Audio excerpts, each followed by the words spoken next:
First heading 4th question. ಈಗ ಒಂದು fraction ಕೊಟ್ಟಿದ್ದಾನೆ, ಅದನ್ನ ಏನು ಮಾಡಬೇಕು, ಡೆಸಿಮಲ್ ಅಲ್ಲಿ ಬರಿಬೇಕು. ಆಮೇಲೆ ಅದು ಎಂಥ ಡೆಸಿಮಲ್ ಅಂತ ಹೇಳ್ಬೇಕು.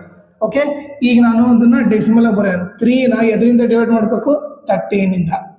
13 ಬಂದ್ಬಿಟ್ಟು 13 ಟೇಬಲ್ ಅಲ್ಲಿ 3 ಬರಲ್ಲ. ಸೊ ಏನು ಮಾಡ್ತೀನಿ, ಪಾಯಿಂಟ್ ಇಟ್ಟು ಇಲ್ಲಿ 0 ಅಂತ ಬರಿತೀನಿ.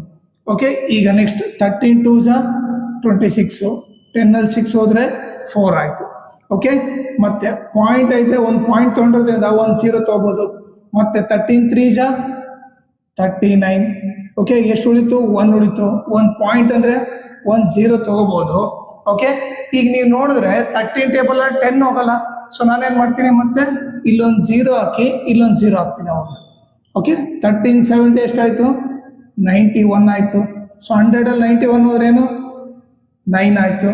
ಪಾಯಿಂಟ್ ಐತೆ ಅಂದ್ರೆ 0 ತಗೋಬಹುದು. ಓಕೆ, ಈಗ ನೀವು ನೋಡಿದ್ರೆ 13 6 78 ಆಗುತ್ತೆ. ಓಕೆ, ಈಗ ಎಷ್ಟು ಉಳಿತು, 12 ಉಳಿತು. ಓಕೆ, 13 ಟೇಬಲ್ ಅಲ್ಲಿ 12 ಹೋಗಲ್ಲ, ಒಂದು ಪಾಯಿಂಟ್ ಐತೆ, 0 ತಗೋಬಹುದು. ಓಕೆ, ಈಗ ನೀವು ನೋಡಿದ್ರೆ 13 9 ಎಷ್ಟು, 117. ಸೊ ಎಷ್ಟು ಉಳಿತು, 3. ಈಗ ನೀವೇನು ನೋಡ್ರಿ, ನಾನು 3ಇಂದ ಸ್ಟಾರ್ಟ್ ಮಾಡಿದ್ದೆ, ಮತ್ತೆ ರಿಮೈಂಡರ್ 3 ಬಂತಂದ್ರೆ ಇದೇ ರಿಪೀಟ್ ಹಾಕೊಂತ ಹೋಗುತ್ತೆ, ಮತ್ತೆ ಇದೇ ನಂಬರು ರಿಪೀಟ್ ಆಗುತ್ತೆ. ಸೊ ನಾನೇನು ಬರೀತೀನಿ, 0.23076 ಬಾರ್ ಅಂತ ಹಾಕ್ತೀನಿ. ಅಂದ್ರೇನು, ಇದೇ ನಂಬರ್ ರಿಪೀಟ್ ಹಾಕಂತ ಹೋಗುತ್ತೆ ಅಂತ.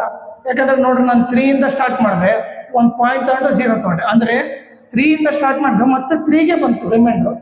ಸೊ ಮತ್ತೆ ಇದನ್ನ ಮಾಡಿದ್ರೆ ಮತ್ತೆ ಇವೇ ನಂಬರ್ ಬರುತ್ತೆ. ಸೊ ಅದು ಎಂಡ್ಲೆಸ್. ಸೊ ಅದಕ್ಕೇನು ಬರ್ತೀವಿ, ಇಲ್ಲಿ ರಿಮೈಂಡರ್ 0 ಬಂದಿಲ್ಲ. ಸೊ ಇದು ಎಂಥ ಡೆಸಿಮಲ್ ಅಂದ್ರೇನು, ನಾನ್ ಟರ್ಮಿನೇಟಿಂಗ್.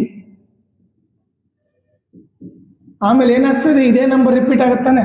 ಸೊ ಅದಕ್ಕೆ ಏನು ಬರ್ತೀವಿ, ನಾನ್ ಟರ್ಮಿನೇಟಿಂಗ್ ರಿಪೀಟಿಂಗ್ ಡೆಸಿಮಲ್ ಎಕ್ಸ್ಪಾನ್ಷನ್ ಅಂತ ಬರೀತೀವಿ.